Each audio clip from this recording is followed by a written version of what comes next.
MPO and its members. Let me introduce you to our country champion, Mr. Alper Aslan, our CPA, Mazars, Mr. Mehmet Kalkınoğlu, and me as the project assistant, Dilan Şahin Albayk. IFR for MPO proje tanıtım toplantısına hoş geldiniz. Öncelikle sizlere proje adaylarını tanıtmak isterim. Alper Aslan, Türkiye Proje Başkanı, Mehmet Kalkınoğlu, Mali Müşavir Mazar ve Dilan Şahin Proje Asistanı olarak. أهلا بكم جميعا في أول اجتماع تعريفي بمشروع IFR for MPO. أود بداية التعريف بقائد المشروع الإقليمي في تركيا السيد ألبير أسلان، المحاسب القانوني من مزارس السيد مهمت كالكنولو، وأنا كمساعد للمشروع ديلان شاهين البيك.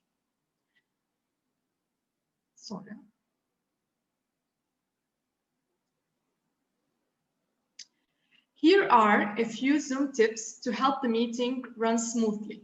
For most of the meeting, you will probably find speaker view more helpful than gallery view.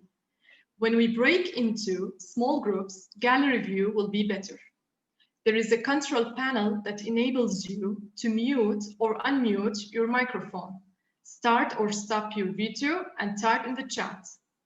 To make the control panel visible on a mobile phone, swipe or tap the screen. On a laptop, hover your mouse over the bottom of the screen and the control panel should appear. Do keep your video off during the presentation, but during the small group time, it will be important to turn your video on if you can to enable a meaningful discussion.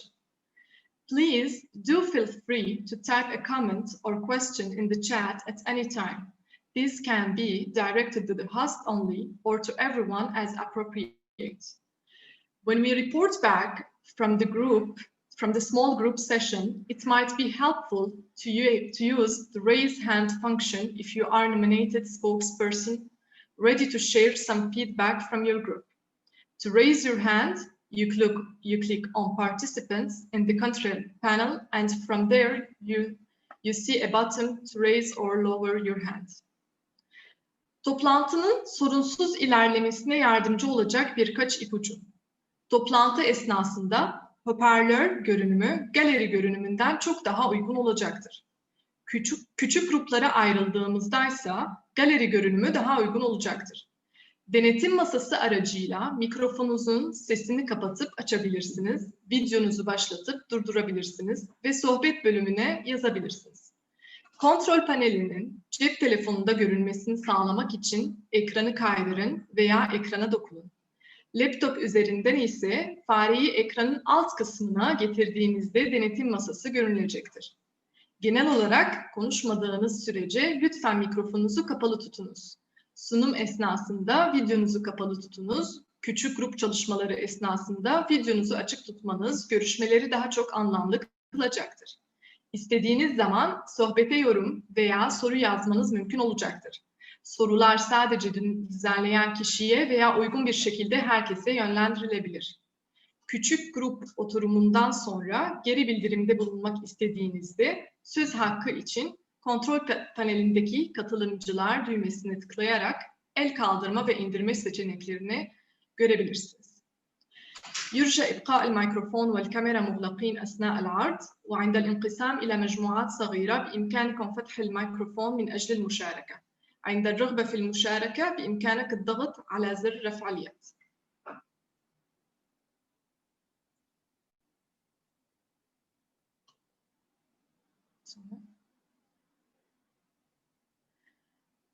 I will introduce you. I will introduce you to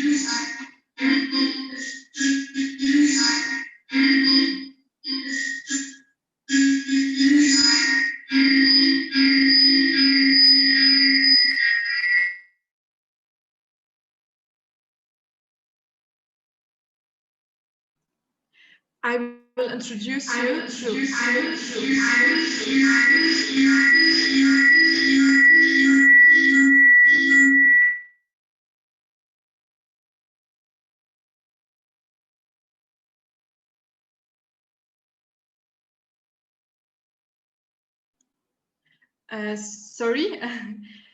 I will introduce you to Mr. Alper Aslan, our country champion. Education background, bachelor degree in accounting, MBA in business, and professional doctorate in management, several professional certificates. Work experience, senior external auditor, internal auditor, head of accounts, country finance manager, regional finance controller, regional head of finance, regional finance and develop delegate, head of accounting and finance and administration manager. Mr. Mehmet Kalkınoğlu, tax partner, profession CPA, profession in the company, partner CPA, SFA, IA, several memberships in Revenue Administration Tax Inspectors Association, Revenue Administration Tax Inspectors Foundation, Gaziantep Chamber of Sworn Financial Advisors, Turkish Chamber of Certified Public Accountants, Public Oversight Accounting and Auditing Standards Authority. As for the educational background, the University of Illinois, Master of Science in Technology Management, and Ankara University in Political Science. Dilan Şahin, HR Specialist and Translator, Education Bachelor Degree in Business Administration, Human Resources Management Master Student, Experience HR Specialist in several NGOs. Languages, okay, Arabic, Turkish, English, and French. Thank you. So welcome everyone. Please feel free to type your name, role, and organization in the chat. شكرا جميعا لتواجدكم. من فضلكم كتابة اسمكم ومنصبكم واسم المنظمة. Hoş geldiniz. Lütfen isminizi ve çalıştığınız kurumun adını ve görevinizi sohbet bölümüne yazınız.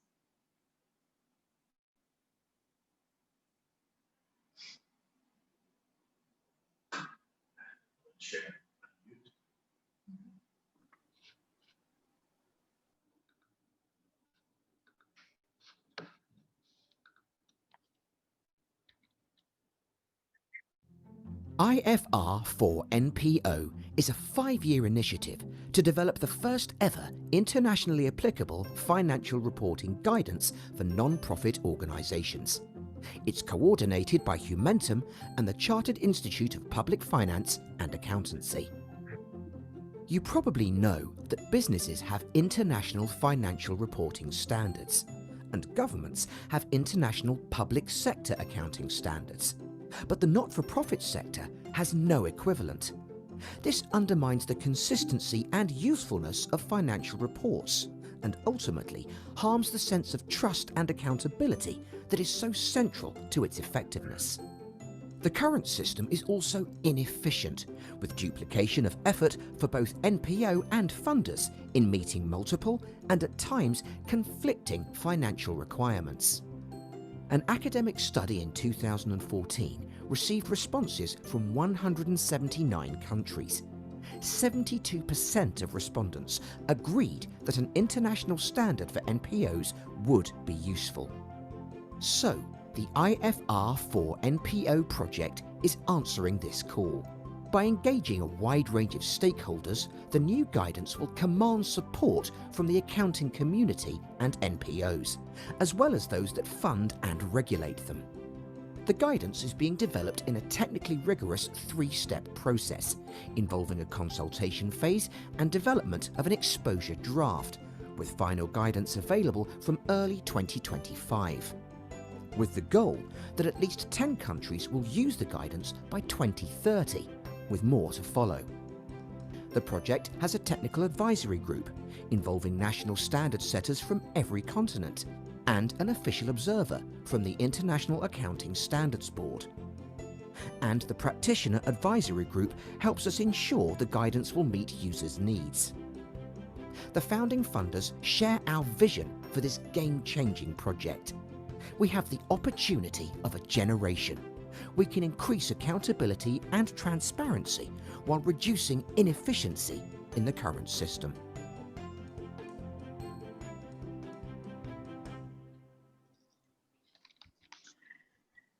Sizlere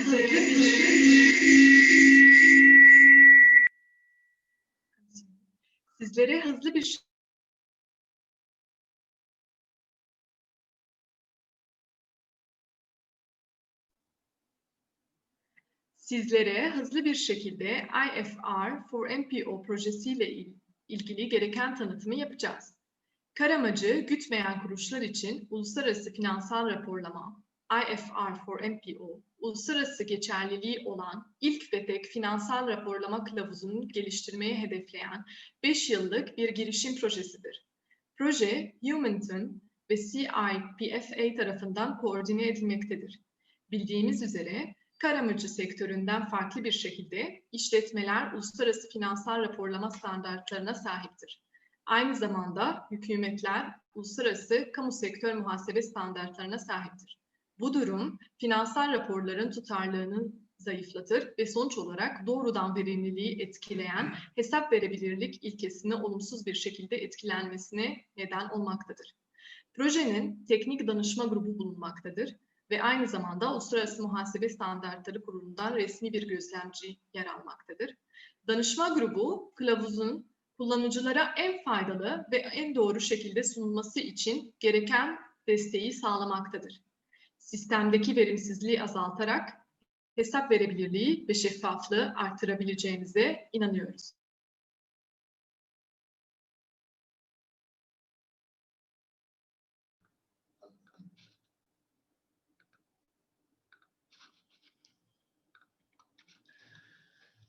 Okay, this is Alper Aslan, the country champion. I hope that video has given you a sense of just how important and exciting this project is.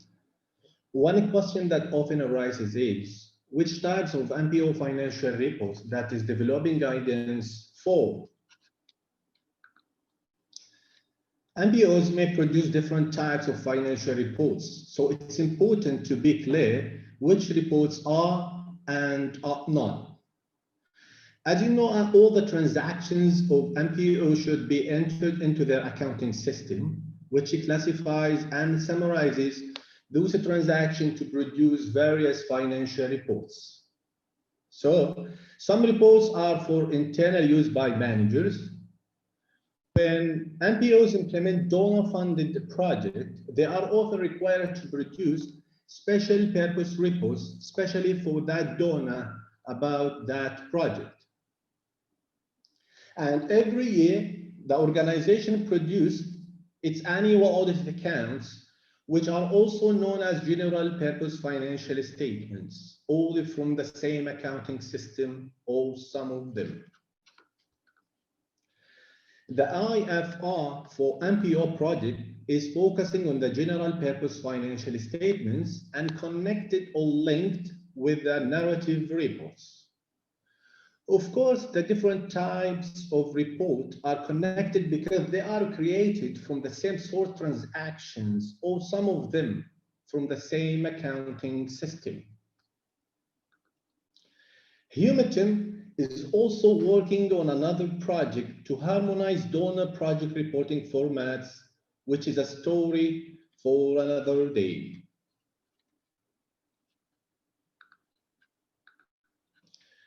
Which stakeholders are being considered in this project? So the project is responding to challenges expressed by 3 broad groups of stakeholders. Okay, the first group of stakeholders are the users or readers of financial statements. General purpose financial reports aim to meet the needs of a range of users. This would include donors, but also regulators, service users, also called beneficiaries or clients or members, and the public, as well as banks, cooperating partners, suppliers, and staff. Within this group of users, large donors are particularly influential. If the requirements of the project guidance conflict with some donor reporting requirements, that will cause problems for NPOs. Okay, but donors themselves use of general purpose financial reports for due diligence and understanding the organization as a whole. For that reason, the project is engaging with donors in a donor reference group. The second important group of stakeholders are those who prepare financial statements, like for nonprofit organizations. Any benefits to users need to be balanced with the cost to preparers. For instance, some information be of interest to certain users, but difficult for preparers to measure. The third group of stakeholders is auditors, who provide assurance about whether the financial statements present a true and fair view.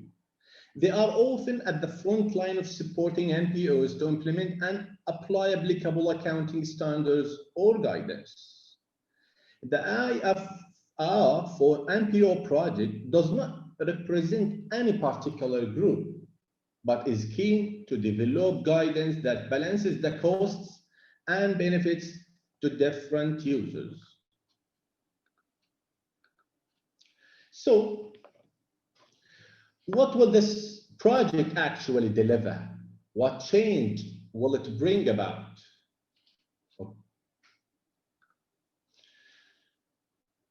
Look at the current problem. Many of the challenges expressed by stakeholders stem from the core problem that there is no internationally applicable standard for how NPOs prepare their annual financial statements. Where countries don't have national standards, okay, this leads to inconsistency even within the same NPOs. For larger international NPOs, inconsistency between countries makes consolidation difficult and expensive. When funders look at the financial statement of potential grantees, they may find it hard to assess financial capability or understand the context for a particular project. This results in expensive and often duplicative processes for due diligence. Financial reporting and auditing, as the lack of clarity and consistency ultimately reduces the transparency in the sector, which makes funders nervous, especially about double funding fraud, which is harder to spot given the focus on project-based reports. So the solution that the project is providing is internationally applicable guidance for how NPOs should prepare their annual general purpose financial reports. It would be up to a particular country to decide whether to adopt or align to the guidance, and whether certain NPOs should be required to or allowed to follow it. Funders may also recognize it as a best practice and encourage its use where entities are allowed to adopt the guidance. Okay. The future outcomes and benefits are wide-ranging. For NPOs applying the guidance, it means that we'll be better able to demonstrate the capacity and attract funds, as well as supporting the provision of the decision useful information for governance and management. For funders, it contributes to better and more efficient due diligence, which is a win for NPOs too. And having clear guidance simplifies and improves the value of audit assurance. One of the other really important outcomes from this project, separate from the guidance itself, is the creation of a global community of stakeholders able to engage and collaborate to solve sector-wide issues. And this has never existed before. Ultimately, we believe that the guidance will contribute to a more accountable sector that is better able to attract, generate, and utilize funds to achieve positive social good.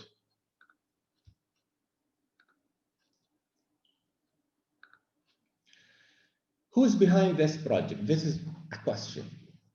The project is being implemented by two organizations in partnership, HUMATIM and CIPFA.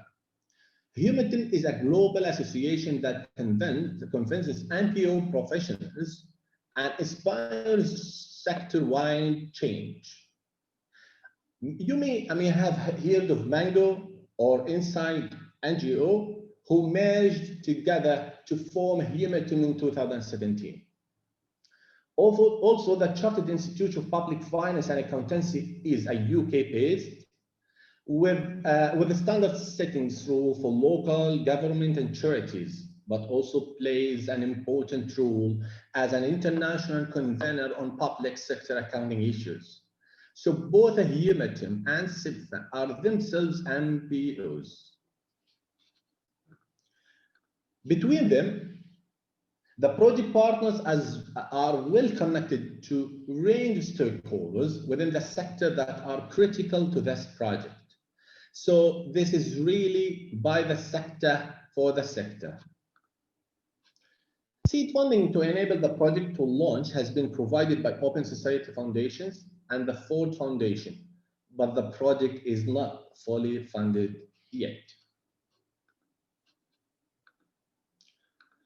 Okay, the project also has advisory groups who offer their perspectives and experiences on a voluntary basis. The technical advisory group comprises national accounting standards setters from 5 continents. And the practitioner advisory group includes preparers, users, auditors, and academics specializing in nonprofits. We are proactively seeking to build and maintain diversity in these groups. Information about each member and details of all the meetings can be found on the project website so that the process is really fully transparent.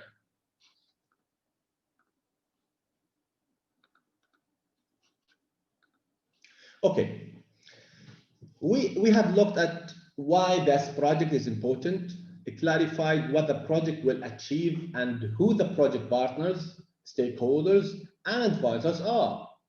Now we will get an overview of how and when by looking at the phases and timelines. The project is using a 3 phases process. A process equivalent to all other standard setting processes. Phase 1 is the consultation phase, and the key output is a consultation paper which presents questions for structured input from stakeholders. We will talk more about this consultation paper later on in this session. The second phase is the development phase, where we analyze the feedback from the consultation and use that as an evidence base to develop a draft guidance, which is exposed for comment. It's called an exposed draft.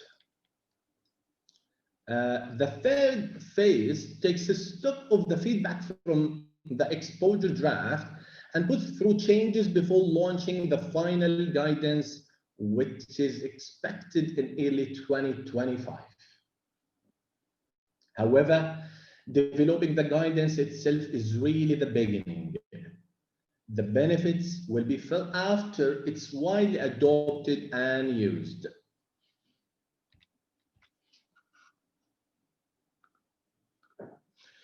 This is why there are 2 key aspects of the project design. One aspect is the technical rigor applied in the guidance development process, led by CIPFA.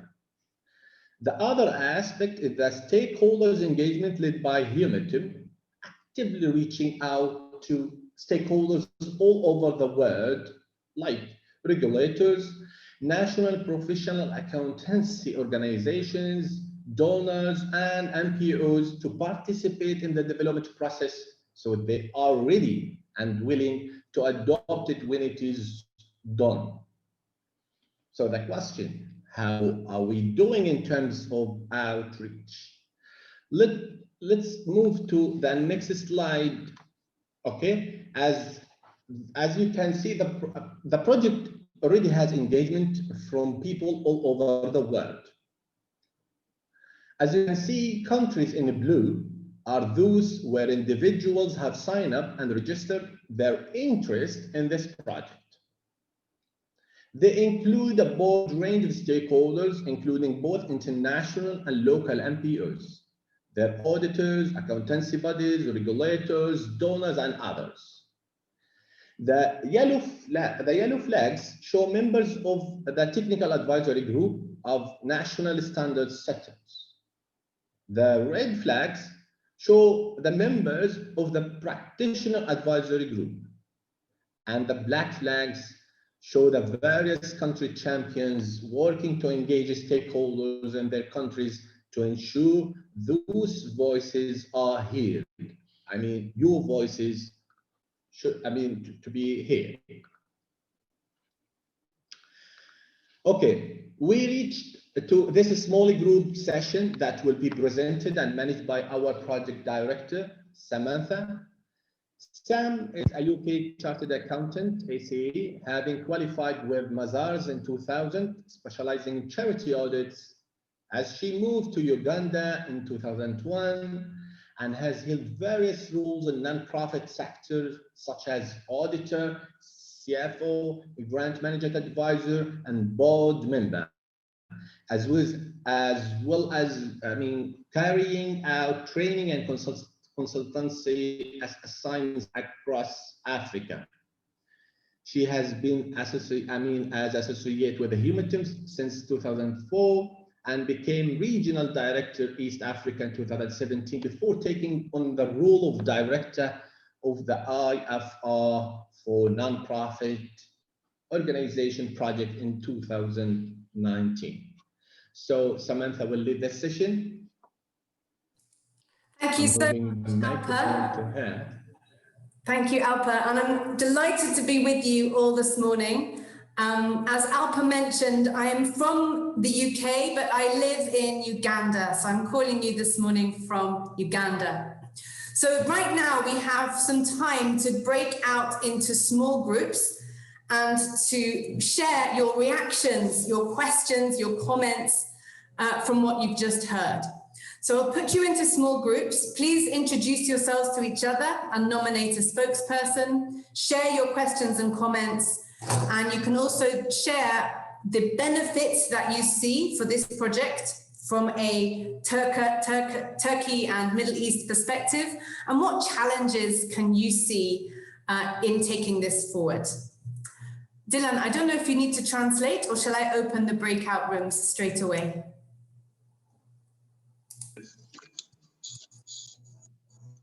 بإمكانكم حالياً ننقسم لمجموعات وتحكوا أفكاركم بخصوص المشروع وأي ملاحظات شو التوقعات حتى من هذا المشروع. Okay, so 10 minutes, I'll bring you back to the main room. Enjoy meeting each other.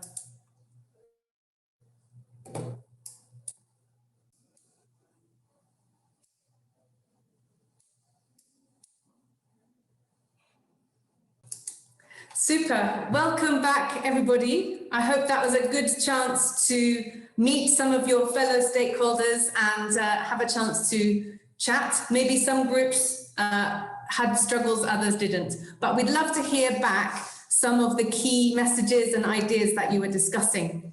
So if somebody would like to report back a question or a comment or a reaction, please raise your hand. I can see Syed. Please come in, Syed. Yes, hey, good afternoon, everyone. This is Said speaking. I am located in Belgium. Actually, I have been working in the non-profit sector for several years, and I really believe that your initiative or your project is quite really essential, not even regionally, but also globally. I have listened eagerly to the introduction by Mr. Alper, but I have now kind of, I understand completely the concept behind it, but still not clear to me what are the future main milestones, what rollout planning do you have to spread it globally, and also considering the fact that there are challenge of harmonizing internationally accepted audit standards with the localized let's say, regulations? And also another question, did you already consider the negative externality of this project in a way that it might be seen as a funding block where if the donor adapted your standards while the receiving country or the receiving body has no infrastructure to adopt it, then I don't see a funding opportunity valid there. Have you already considered this negative externality which might be indirectly imposed by your project? Thank you. Thank you. Let me speak to those quickly, if that's is that okay, Alpa? If I speak to those points and then we take some more questions. The future milestones. The next major milestone is the 28th of January, which is when we will be issuing the consultation paper. The second half of this presentation is all about details on that major milestone. That's 2021. The next milestones are producing a draft guidance and then the final guidance in 2025. So that's the steps moving forward. Spreading globally is the huge challenge of this project. It's very ambitious, which is why we're engaging regulators in every region and every country, stakeholders, not just regulators, to adopt or align to the guidance. But we have strategies for that. I won't get into all of that now, but absolutely you've hit the challenge exactly right. That's where the challenge is. And there will be local regulators with different rules, absolutely. At the moment, there are about 20 countries that have their own national accounting guidance for non-profits. Each of them are ready to look into aligning to something international. And each of them already have their own local laws, all the members of the technical advisory group. So the hope is that the more and more countries adopt it or align to it, the more will also join. It's exactly equivalent to IFRS or IPSAS. That not all countries adopt it, but the more countries that more countries want to. So that's the approach that we're trying to take. I am very interested in the comment you've made about this becoming a block rather than an enabler. I have noted that absolutely because of lack of capacity. It could become yet another thing that NPOs can't do and yet another reason why they can't have funds. The idea is not for that to happen, and we want to make the guidance appropriate and simple enough that it doesn't form a block. It becomes a way for small and medium NPOs to become more visible to donors and actually get access to that funding. But it's very interesting what you've mentioned, and I have taken note of that. Could we ask Rasul, could you come in?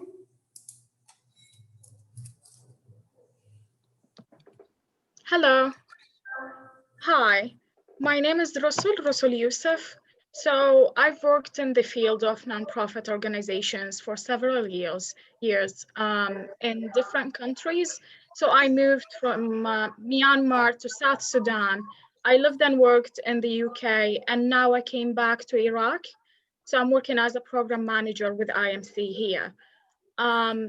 This project and the whole initiative is super interesting because, of course, each one of us who ever worked with, as I say, our career or our field of work with nonprofits, we have a lot of challenges. And one of the challenges is like when reporting and when dealing with different donors. So a lot of us, even if I try to discuss with someone, it would be all about like how to come up with, let's say, sort of standards to dealing with different donors. So here, one of the questions, because each donor they have their own way of reporting, they have their own standards. So with this project, what are we exactly aiming to do with like different donors? Each one has their own, let's say, template and like way to deal with them. And I've experienced that, especially along the countries I've worked at. I've witnessed that, like dealing every time I would get an experience working with this type of donors, then I would move to another place and then it's different. So what are we aiming exactly in this project? How are we gonna unite that, come up with a ground for that? Yes. Thank you, Russell. Let me speak to that because that's also a centrally important question. In Alper's presentation at the beginning, he made this important distinction between the donor project report formats, which you're mentioning, and at the end of the month, maybe you've got to produce 3 or 4 different reports in different currencies and different expenditure classifications and different formats and different currencies. I absolutely feel your pain, and that is a reality that is not, it's all over the world, as you have seen. One of the beauties of this project is we have a donor reference group, and we're able to take some of these comments that we're hearing in meetings like this one all over the world and take it back to that group. But I need to be very clear, this particular project is not about harmonizing donor reporting formats. There are other complementary projects which are working to that, and that is also crucially important. This project is different because it's the entity-wide accounts that covers all projects of the whole organization. Now, what we have seen is that part of the reason that donors have all their own formats and their own requirements is because there is no international standard on what accounting basis to use. You know, all these different aspects, there is no international standard. So the donors have filled the gap, each with their own thing, not with ill feeling, but because there hasn't been an international standard. So when we produce this guidance, it does not mean that the next day ECHO and USAID and everybody will suddenly not have all their reporting formats anymore. I wish that were true. That won't happen. We need to set realistic expectations. But when we've got this project, it will feed into the other projects which are harmonizing donor project reporting formats. And there is increasing energy, commitment, and passion among donors in doing that. I would say that there's more and more donors are realizing the very grave costs and negative impact on NPOs of all these reporting formats. It's a bit of a complicated answer. I hope that clarifies that they're two different, definitely. Thank you very so much related. Okay, thank you. Great question. And these are the kinds of comments that we love to hear, because we can take that back to donors with evidence. We've heard from stakeholders in this country, in this region, and these types of organizations. Strengthens our case. So thank you for sharing that. User 20, I don't know your name. Would you like to come in? Yes, my name is Safa Salim. I am the Regional Finance Coordinator for Central Asia and West Asia. During the last 7 years, I have the positions and the privilege to work as a bridge coordinator between the national partners and the international organization partners. From my experience, I have faced the 3 main challenges in the accounting sector. So to summarize those challenges, it's mainly the accepted accounting standard. The second one is the auditing standard, acceptable auditing standard. The third one is the internationally accepted financial reporting standard. So always we have a conflict and gap between the national non-profit organization, as well as the national local regulations and the external auditors, as well as the back donors or international NGOs. We always have a conflict, what is acceptable and what's not acceptable.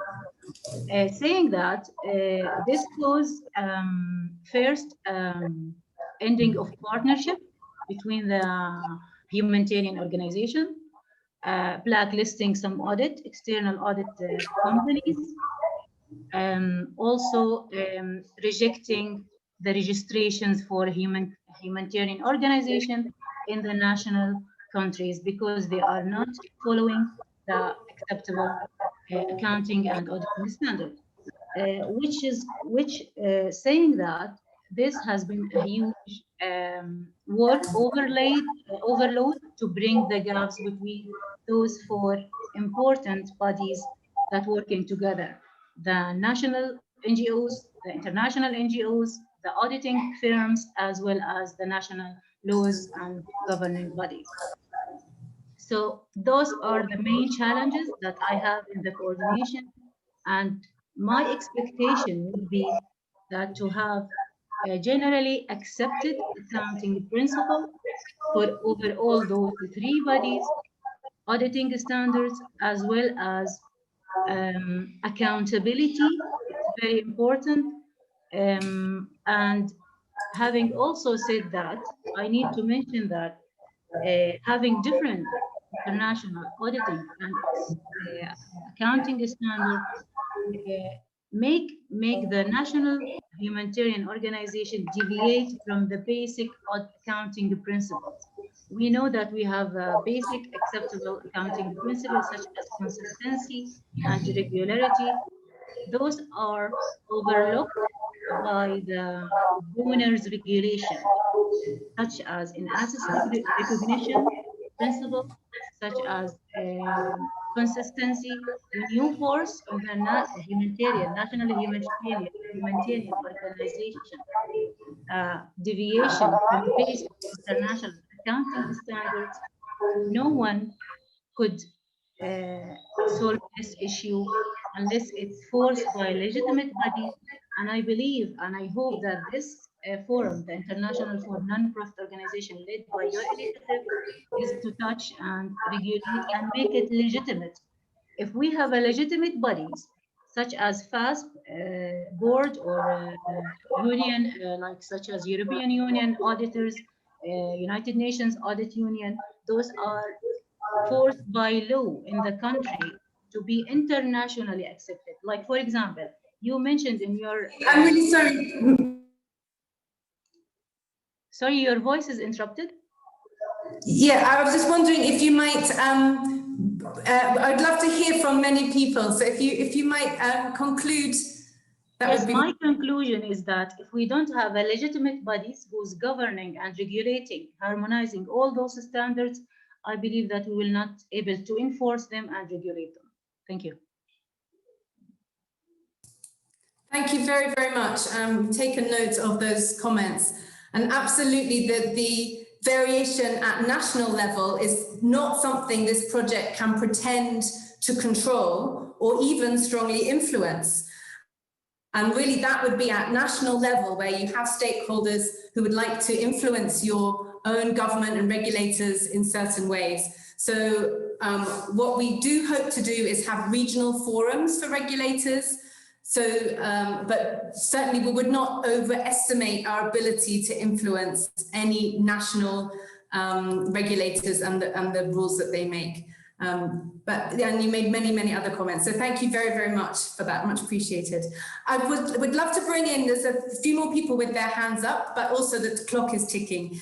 I would like to request people, if you could put your comment in the chat, your comment or your question or your reaction, just type it into the chat. Meanwhile, I'd love to move on to challenges or benefits, especially benefits. What benefits can you see that you discussed in your groups with respect to this project? And we'd just maybe hear 2 or 3 so that we can move on to the rest of the presentation. Please do use the chat. So who would like to mention a benefit? Reem, would you like to come in? Hello, marhaba. My name is Reem Awada. I'm Palestinian Turkish. I just have a small comment or small suggestion. Maybe if we design global financial program in this way, we can decrease the gap between the financial system in all the world. Maybe if we put a template in this program, in this way we can decrease the gap, just like this. And just I want to smooth this comment. Thank you. Thank you so much. Yassine, would you like to come in? Okay. Hello, everyone. So my name is Yassine, and I'm currently working for Islamic Relief South Africa as head of programs department. And also I have an experience working in Turkey and in Chad and in the southern of Tunisia and Libya. Maybe before I comment very quickly, I would like to thank you because you've given us this outstanding opportunity to humanitarian activists and workers concerned with the developing humanitarian programs and projects, and to join this very important meeting and platform dedicated to sharing ideas and experience.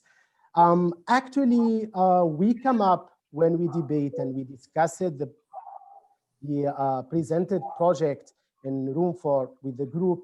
So we come up with a benefit for the project to our work and our sector, humanitarian sector. So we believe this project will bring a consistency and reporting across the sector and also bring uniformity, which again, we look at the different stakeholders and seeing how they will benefit from the same. So for example, as non-governmental organization, as NGOs, so the project will create room for us to really do benchmarking, which improves our performance and following the same way of reporting. So if you allow me, maybe I have some few reflections very quickly. So for example, in the narrative report, because my background is technical and programming background, so we require some time to ensure we have applied ourselves dutifully and accountably in upholding our assistance to right holders. So at the end of the day, we succeed to measure the impact of the program.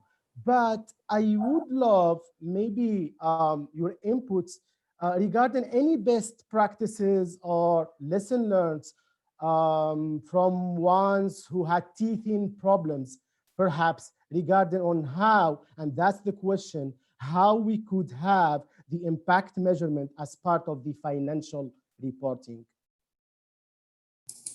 Thank you, Yassine. That is another hugely important question. In our sector, the bottom line, the profit, isn't what defines our success, it's our impact. Something like a financial performance statement doesn't tell us anything without reference to the impact and the activities that actually the organization is doing. So certainly we're going to come onto this in the second part of the presentation, but one aspect of this guidance is the narrative report.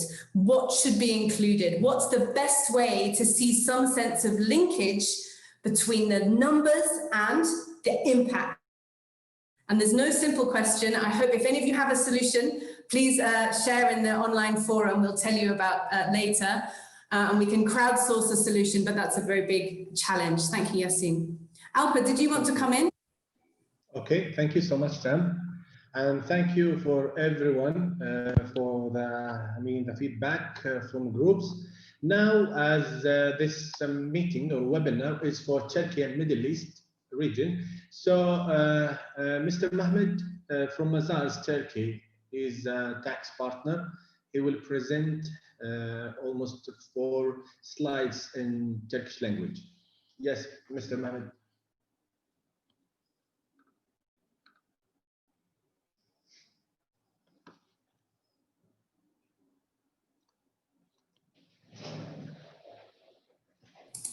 Mr. Mehmet, could you raise your hand so that I can see you and then I can unmute you?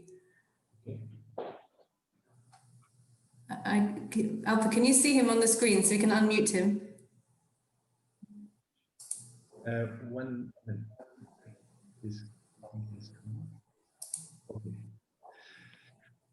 Okay, then.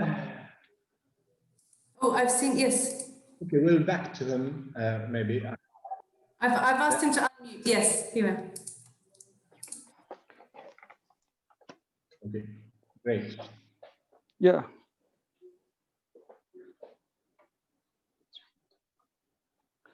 Okay. Merhabalar. Çeviri yapacağız.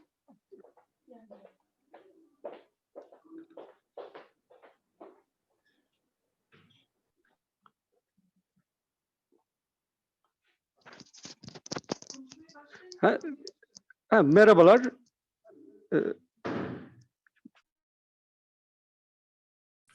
Okay, and then we will back to him.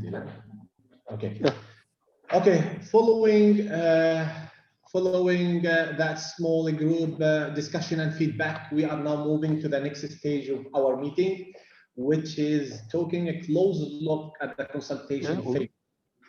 The consultation process will be launched in January 2021. Now, let's talk about who should participate and why. What does the consultation process look like? What is in the consultation paper? How do people practically respond?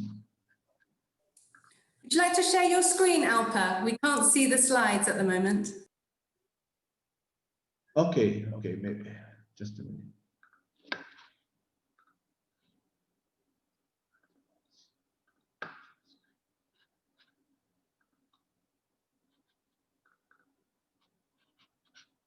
Okay, now, okay, it's that.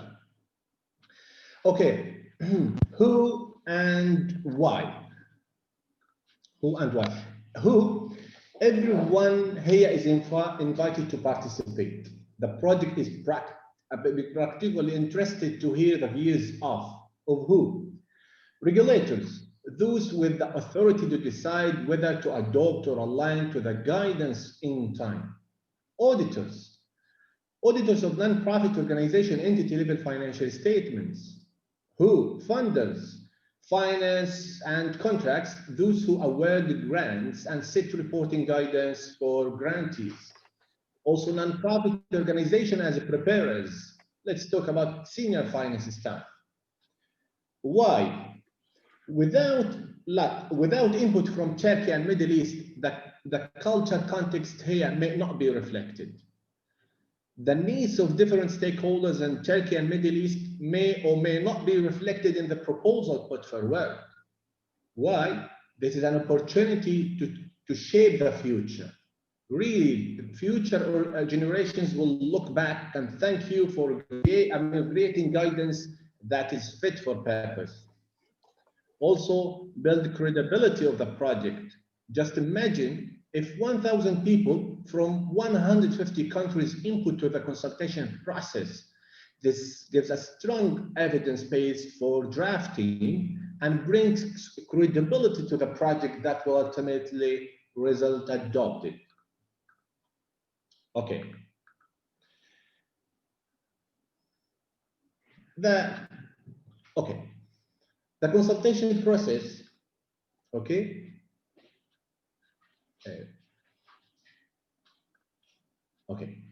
Sorry. The consultation process is shaped by a document called the consultation paper. It is still in the final stages of development, but it is maybe around 200 pages. Yes, it's important to understand how it's structured, as after the executive summary, the pre sets out the objectives of the project, explains who should respond to the consultation paper and how. It is short, essential reading. Questions that we are looking for your feedback on are in two main sections, part 1 and part 2. We will look at these in more.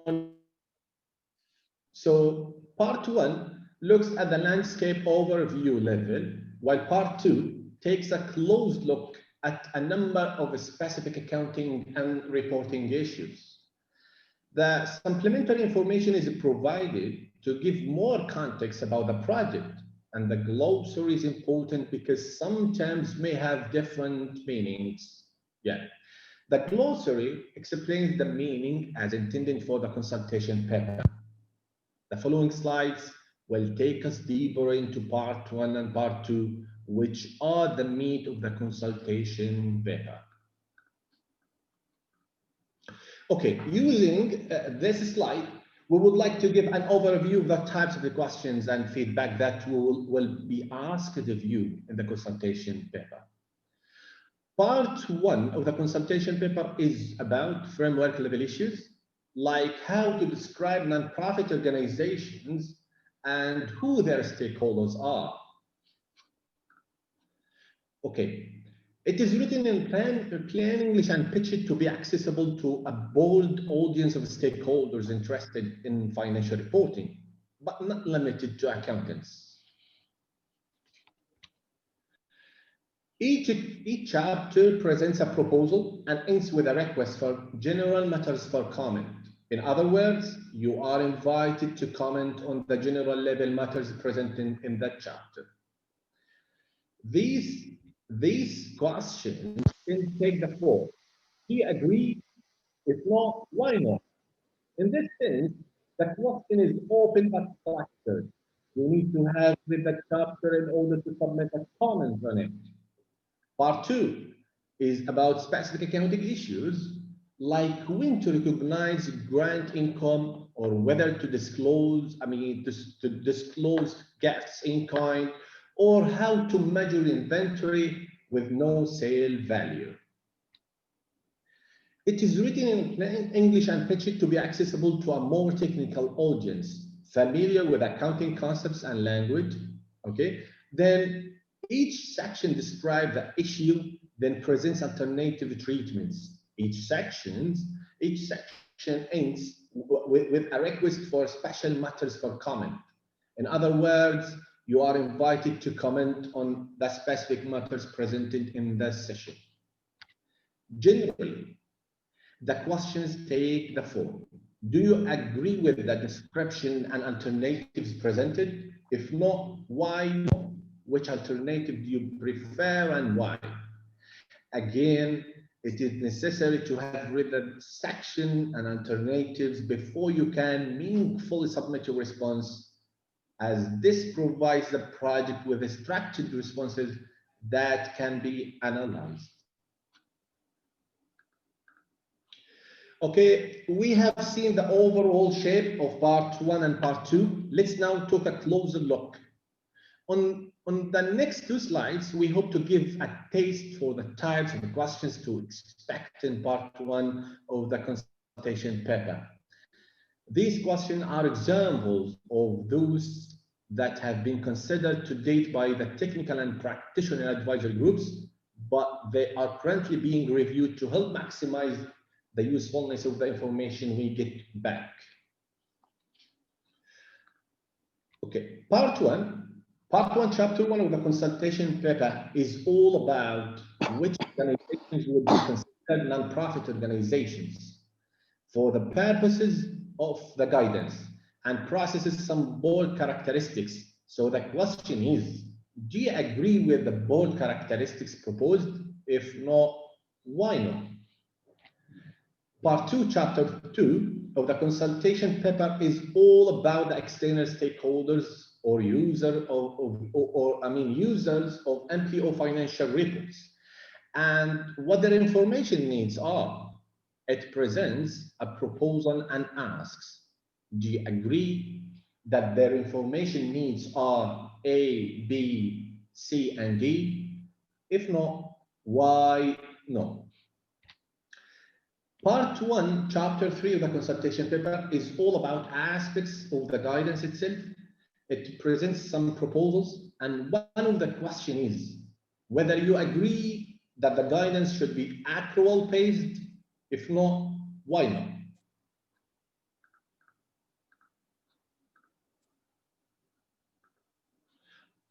Okay.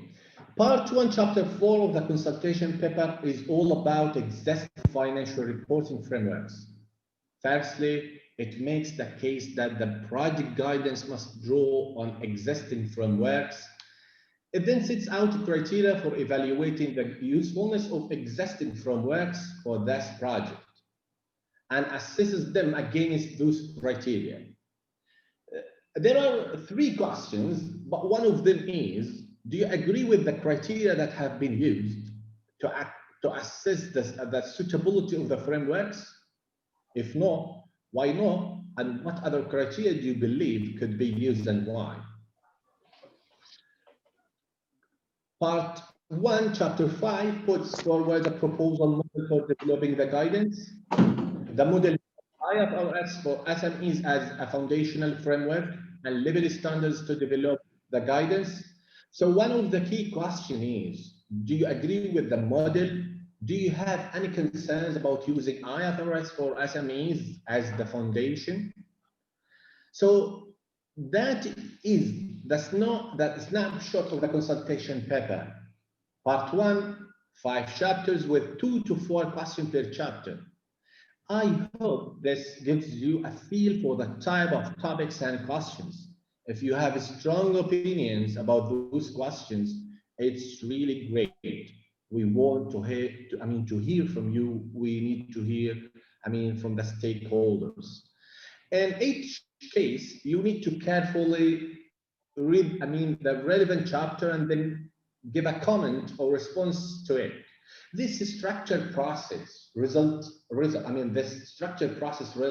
responses that can then be properly analyzed and fit into the next phase, which is developing the draft guidance. We can also analyze responses by region and stakeholders type, which provides important information for engagement to reconcile significant differences of opinion. Okay, we have looked at part 1 of the consultation paper, which is the landscape level issues. Let's now look at part 2, which takes a deeper dive into some of the more specific and interesting issues. Again, we are presenting issues that have been discussed by the technical group and practitioner advisory group up to date. Okay. The types of specific issues that have been discussed are shown above. How should NPO financial statements be presented? What should be included within the narrative reports that link NPO financial statements? How should expenses be classified? How should income be recognized and measured, especially income from grants, donations, and gifts in kind that are not common in other types of entities? The answers, to these questions are not obvious, and NPOs in countries without guidance have to make up their own answers on case-by-case basis, which is why we have so much diversity and lack of consistency. There are more technical and natural, and we will not go through them now. The principle is the same in that each section presents some information and asks if you agree with the analysis. But in part 2, each section offers alternatives, and you are invited to state which one you would prefer and why. So we plan actually to hold webinars on each of these topics next year to unpack the issues and explain the alternatives presented so that you can share your views with a clear idea of what is being presented. Okay, how to participate? It's important. So now let me move, the microphone again to Sam, the project director, so she can, explain how to participate in the consultation paper. Thank you, Alper. So as I mentioned, the consultation paper will be launched on the 28th of January. You will be informed because you attended this meeting, but also make sure you have registered for the newsletter, the project newsletter, which you can do from the website. That way you will get an invitation to participate in the consultation process. There will be much more information shared on the 28th of January, especially on the website. We are currently creating a video that explains exactly how to share your responses. So the main method will be to visit the website. We are trying to make it as easy as possible, so you don't have to respond to everything. You can choose to just respond to the aspects that are relevant to you. And we're trying to have 3 alternatives so that there's more and less complex ways to respond that will meet different users' needs. And that is being worked out at the moment. We're also looking to have a regional meeting, one per week in 13 different regions in the period March to May. That will be invitation only. We're looking at about 60 people per region to try and identify the key stakeholders at regional level to get their input in a meeting environment, as well as the written responses. So all of you can participate with the written responses and via the website. So we really want to hear your voice. Thank you.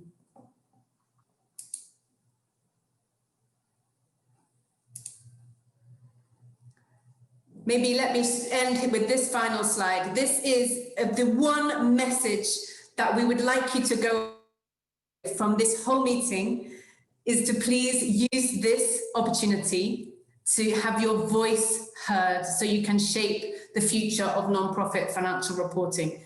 Please sign up, and then when the consultation paper is issued, please respond. Thank you.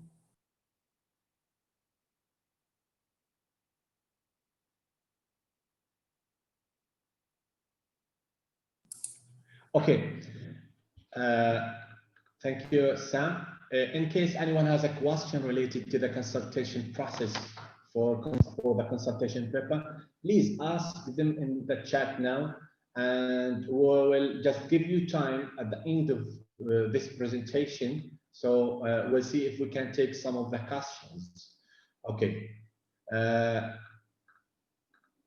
Before we finish, we would like to tell you about our online forum for the IFR for nonprofit organization community, which is the perfect place to ask questions, discuss your thoughts, and meet other people in the community. From the project website, click the one that you can see. Click forum at the top and follow the instructions to create your account and get posting. Please, okay.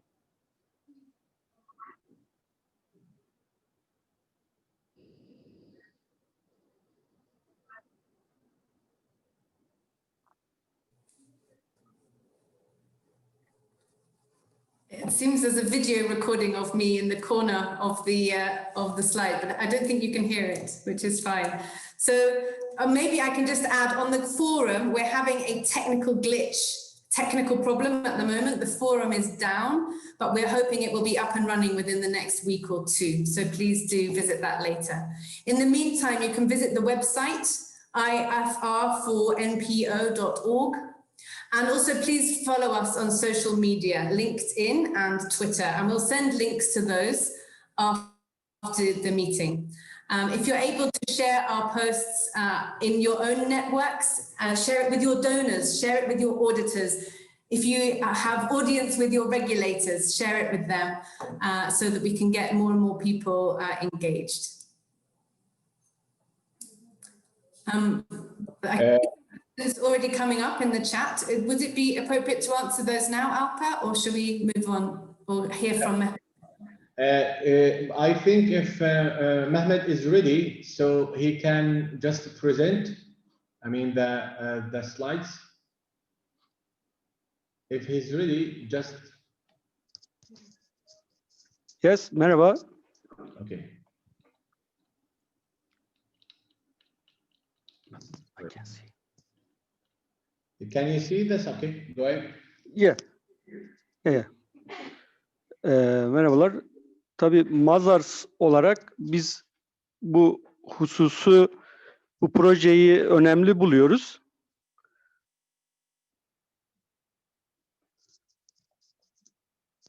Bu kar amacı gütmeyen organizasyonlar Türkiye'de projeyle ilgili olarak kısıtladığımızda dernekler ve vakıflar olarak örgütlenmiş. Tabii dernekler ve vakıflar kendi özel kanunu ile Türkiye uygulamasına yön vermekte. Ancak muhasebe ve denetim veya mali tabloların üretilmesi açısından kendilerine özgü bir direkt yasal uygulama söz konusu değil, vergi odaklı dediğimiz vergi usul kanunundaki tek düzen muhasebe sistemine uymaktadır. Bu da tabii dernek ve vakıfların muhasebe dediğimiz ya da denetim açısından pratik olarak birçok sorunlarla karşılaşmasına neden olmakta. Biz bu konuda fayda üreteceğimiz özellikle bu projenin 3 fazda görüyoruz. Bu birinci fazımız şeffaflık dediğimiz, elbette yapılan bu kar amacı gütmeyen şirket değil de organizasyonların yapmış olduğu işin ve hizmetin önemi nedeniyle bunların bir kere yapılan hesap kayıtlarında ve denetimlerinde kolayca görülmesi ve anlaşılabilir olması çok önem arz etmekte.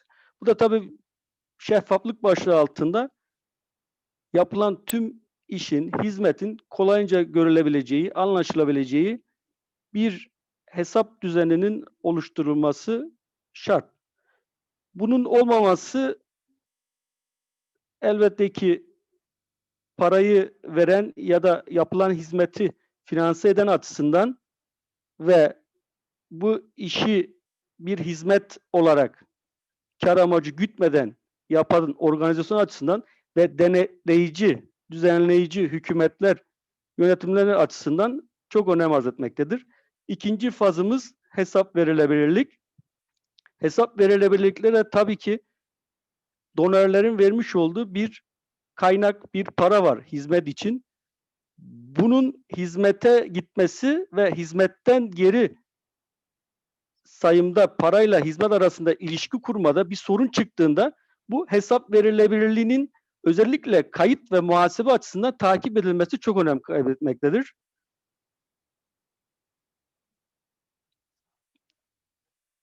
Üçüncü faz olarak da elbette özellikle faz 1 ve faz 2'nin gerçekleşeceği bir tek düzen, bir karşılaştırılabilirlik esasının olması önem arz etmekte. Sonra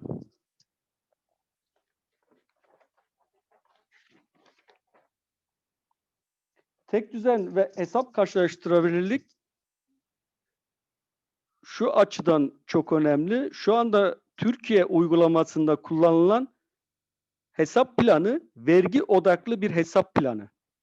Yani derneğin bir donörden para alması ve hizmet vermesi anlayışında direkt bunu karşılayabilen bir hesap planı söz konusu değil.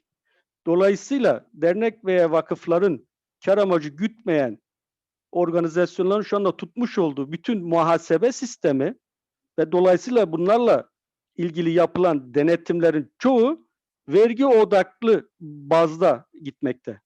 Bu da tabii ki birçok sorunlarla karşılaşmamıza neden olmaktadır.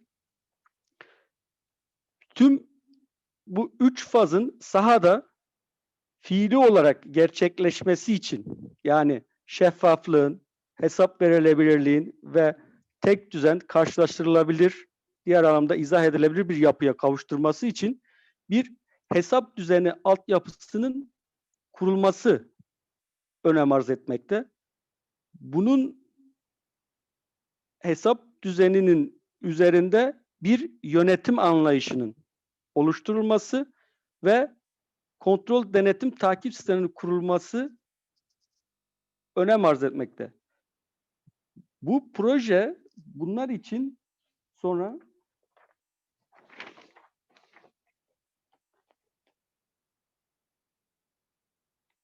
bu proje bu tüm süreçlerin yerine getirilmesi için tabii ki bir kılavuz oluşturma hedefinde ve biz Mazar olarak bunu hayata geçirebileceğine inanmaktayız.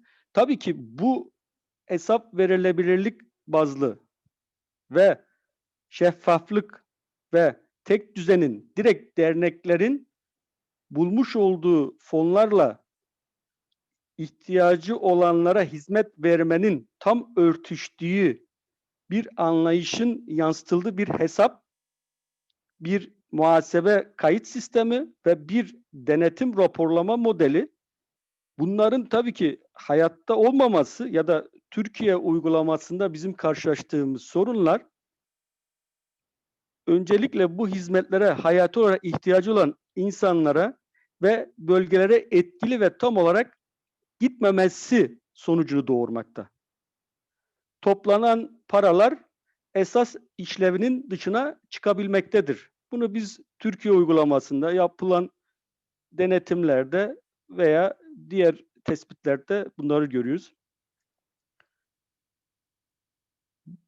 Bu donör paralarıyla yapılan işlemler ve işlevler, satın almalar ve kar amacı gütmeyen organizasyona verilen hizmetler en az maliyet, en yüksek kalite ve en kısa zamanda yerine getirmelerde uzaklaşmakta. Dolayısıyla hizmetlerde etkinlik ve verimlilik düşmektedir.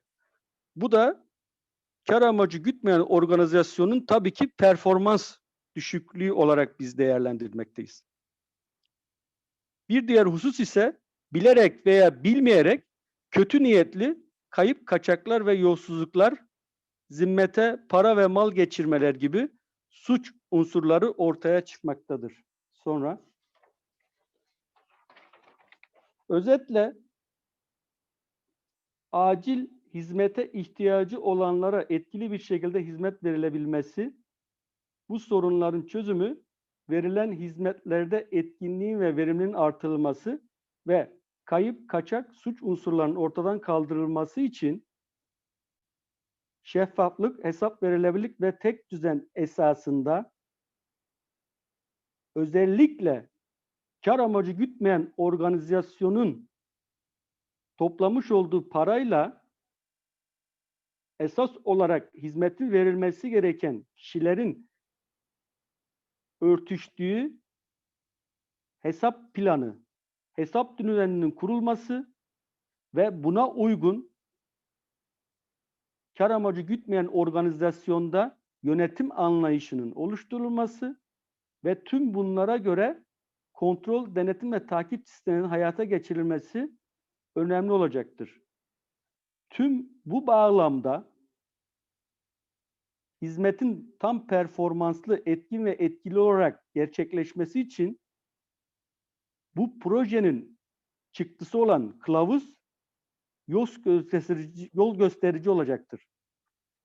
Uluslararası finansal raporlamada da kar amacı gütmeyenler açısından da önemli rol üstleneceğini düşünmekteyiz. Teşekkürler. Bitti.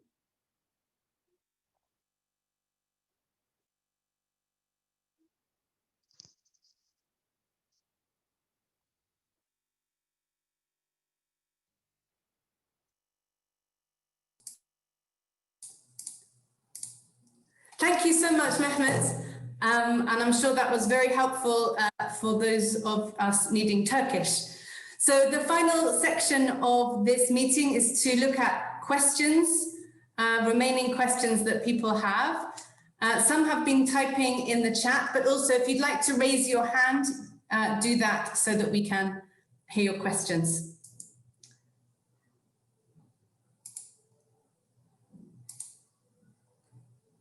Super. So please do raise your hand or type a question in the chat. There's a few questions that have already come in. Is it easy to apply the standards with different donors and countries to which they belong? I don't think it's ever easy to design or apply standards, but the guidance is being designed in such a way that it should be internationally applicable. So just like IFRS and IPSAS are written in such a way that any country can choose to adopt them, this guidance should be similar. Also, a country may choose to adopt part of it and or align to it. So countries that already have their own guidance, like the US and the UK, for example, it's unlikely that they will just remove what they have and put in a new one, but they might align to it over time, or choose to have most of it, but add some bits on that are specific for their jurisdiction. And any country can do that. So it's very similar to IFRS and IPSAS in that respect. Now, with respect to different donors, that's much more complicated. And as has come up a number of times, there's this difference between the donor project reports, which are for a specific project for a specific donor. The formats for those reports are driven by donors. You're obliged to comply with them when you sign your contract. This project is not dictating on those formats. However, we're trying to work with donors to get more consistency in those formats. That's a separate project. So it's not as simple as all donors will therefore follow this guidance and not have their own reports for project level reporting. One big example, in your audited accounts, you don't normally present it against the budget. But in your donor reports, it's often presented against the budget. That's a fundamental difference. In your donor reports, quite often, you're required to show capital expense of what you've paid. When you bought the asset, how much did you spend on it? Whereas in annual audited accounts, we have asset capitalization and depreciation. So these very fundamental differences aren't going to go away with this guidance. But if we had one harmonized format that all donors use for their donor reporting, that's one project, and one harmonized format that we use for our annual audited year-end accounts, and if our year-end accounts have disclosures that enable easier reconciliation to those project accounts, this is a future that would be a lot less messy than our current reality. So that's the hope that we're trying to work towards. I'm looking for other questions. If you'd like to raise your hand, a question or a comment. It doesn't have to be a question, it could also be a comment. One person asked me, but privately, can young girls from Palestine get involved in the consultation process? Absolutely anyone can have a voice. If you are working in an NPO, if you're a beneficiary of an NPO, if you are in a donor, a regulator, standard setter, accountant, if you're a user of financial statements, you can have a voice. There's nobody is excluded from this. All stakeholders are able to contribute. So please don't hesitate. Another question was, is there an English translation? So this slide deck has a mixture of English and Turkish, and the soundtrack with Dilan's translation also has some Arabic, and we'll be sharing the slides and the recording after the meeting. Any other questions or comments? Are there more sessions arranged, and what areas will be covered? So at the moment, the focus is on country level meetings. We've been having them in 17 different countries. Next week, I'm in UK and the US, Ethiopia and Jamaica. So that's the current focus. Next year, we will have webinars on specific topics. There's part 2 sections and each chapter in part 1. So we will hold possibly regional rather than country focused, possibly even global, but in a range of different time zones so that people can participate. That's the idea. Super. So Alpa, maybe, oh, here's a question. Noor Al-Ramlawi, please come in.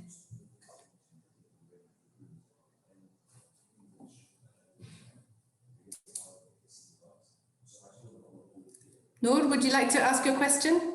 You've raised your hand. Okay.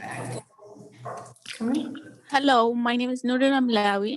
Actually, I'm a MBA student, and honestly, when I heard about the project from Mr. Alper, I was so interested to join and know more about it. However, I have are we talking about working with a vast number of donors where each bringing their different requirements in reporting? What are we exactly aiming at? Thank you.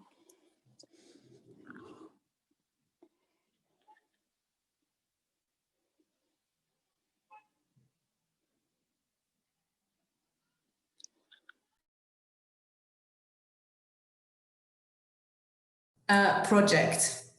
So this project is focused on the entity-wide annual audited accounts of the organization. So if you're an organization that has 10 different projects and 10 different donors, you should also be producing year-end accounts which cover all your projects and all your donors as a legal entity. The one that your own board would manage, that all your CEO, whatever, has oversight of all the different projects of the entity. This project is focusing on making sure that those year-end annual audited accounts are consistent, are meaningful, and are useful for accountability and decision-making purposes. A complementary, a different project, which Humentum is also involved in, is looking specifically at donor reporting formats. We've designed already a pilot template with a number of donors that we've been working with, and they're looking to test it with their partners to see if it works. However, that project is waiting a bit for this project. One of the questions on this project is, what do stakeholders think about how to classify expenses? What do stakeholders think about what should be in narrative reports? And we want to make sure that whatever the donors agree on is consistent with this one. So they're waiting a bit for this consultation process to go ahead. This is the project that currently has the ability to reach out to stakeholders. So at the moment, we're focusing on the year-end annual audited accounts, and we are looking for ways that there'll be more consistency and overlap between those and the donor reports, but they remain two different things. They're not the same thing, they are linked, but they're different from each other. Maybe Alpa, you can explain it better. It's a difficult thing to link because our reporting landscape is so interconnected with the requirements of the donors and then also the regulators and our year-end accounts. Okay, user 20, would you like to come in again? Is your hand still up from before? Is it a new question? No, sorry, I think it's from previous. Oh, no problem. But it's good to thank you though, again, for the session. Thank you. I think this challenge of the donor reports and how what I'm hearing clearly in nearly every meeting I'm in, which is not a surprise, but it's really reinforcing what we believed and giving us more evidence for it, is that the primary focus in most NPOs' minds is they're meeting their donors' reporting needs, because they're the ones that keep giving the money. If you don't report, you don't get the money. And sometimes the year-end audited accounts are less of a priority. Sometimes it's a bit of a tick box exercise. It's just to meet a regulatory requirement rather than something that's really at the heart of meaningful reporting. So our dream, our vision for the future is one ledger which is structured in a way that enables you to produce your donor reports on a cash basis, on an accounting basis, an accrual basis, say, that's consistent with your donor reports. Let's have an expenditure classification structure, high-level structure, not the detail, but a high-level expenditure classification structure that could be consistent. So this project is getting feedback from all over the world and all different stakeholders on what they would like to see in meaningful year-end accounts. Now, donors are one of many stakeholders in that process. We can then use that information to feed back to donors to say, well, this is what would be useful in year-end accounts. Can we align donor reporting formats in a similar way and make sure they're not inconsistent, that they're not incompatible? This is a long game. It's going to take a number of years, just like with IFRS and IPSAS. It will be a long road, but with input from stakeholders all over the world, we have a strong evidence base to be able to influence donors in a way that we couldn't otherwise. That's the plan. I think I better stop there. Alpa, would you like to end? Okay, again, I just need to repeat the single most important message we would like you to take away from this whole meeting is please respond to the consultation process because your perspective and opinion matters. Because we need to analyze your feedback on each section. If you have any question, additional question, you can just drop them in the chat, and let's see yeah.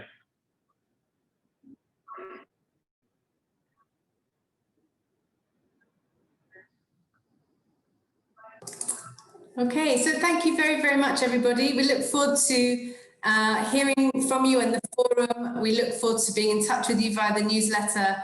Don't hesitate to reach out if you have questions or comments. And most importantly, we look forward to hearing your comments. So thank you very much. We'll end the meeting there. There will be a follow-up email as well. Thank you. Bye-bye.